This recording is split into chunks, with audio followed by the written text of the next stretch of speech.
very quick, and he can throw the ball well. He likes to throw. He throws to Craig Von Omen. Their 6'4" receiver out there, which is a very good basketball player. So he's obviously a very good athlete. They have their Connor Glenn kid, number 30.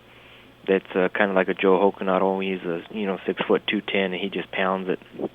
And then they got their little that Sam Collentine, that's 5'8", 180, running back that's shifty and can get out in the open field. And they got Andrew Kish, which is another 6 foot 163 wide receiver and defensive back that has some speed that they throw some quick screens to. So they do a lot of good things. They have a lot of good athletes there, and they run kind of that Air Force flex look and a lot of motion and trying to get you to misdirection, and then they'll throw some slants and some quick screens and try to go over the top. And so they got a lot of good things going offensively down there.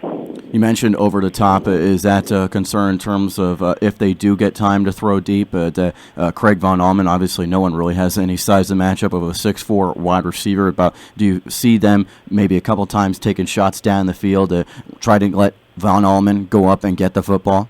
Yeah, definitely. And, that's just something that's going to happen. I mean, that we can't get taller, that's for sure, but we just got to be in good position and make a defensive play.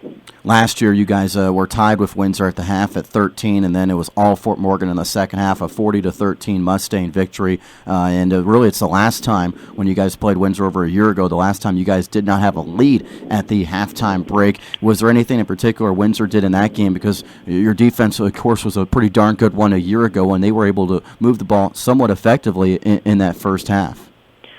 They did a good job as far as giving it to their big fullback, Solman, I believe his name was last year, and a lot of quick dives, and he ran through us. I mean, there was no question about it that they came out ready to play, and we didn't respond as well as we should have.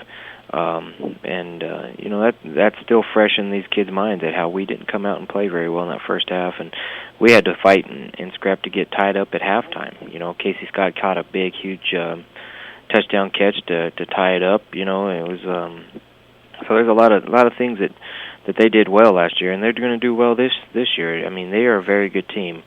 They're 4-2 and 2-3, but they get a lot of things done. I mean they're 3-2 in league. I'm sorry, but they get a lot of things done well, and they play extremely hard, and they play extremely well when they're at home, and that's something that we gotta face and take care of it and get the crowd out of there.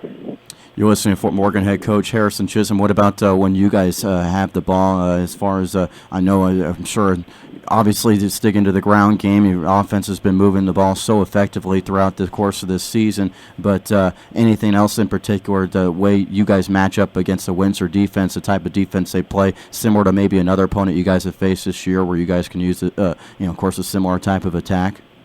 Yeah, they're gonna show us that 3-5 defense, which is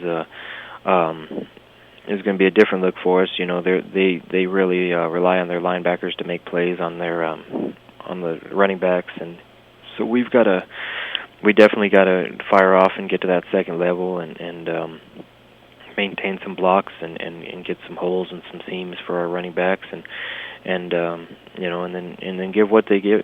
Take what they give us. If they're going to stack the box, then obviously Garrett's going to have to throw the ball, and receivers are going to have to get open, and we're going to have to do a good job protecting him on the line. And, of course, we've talked about special teams so often. I know you guys spend a lot of time on it, and I imagine you're pleased with the work of your special teams last week. You ran a fake punt, of course, for a touchdown from the Bertha 35-yard line, and also, of course, able to execute the play where you look like you're lined up in offensive formation, but Chris Cobley ends up punting the ball away, catching the defense or catch off guard, so they have no return man back. Is that an area where you guys can maybe expose Windsor a little bit, is in special teams again this week?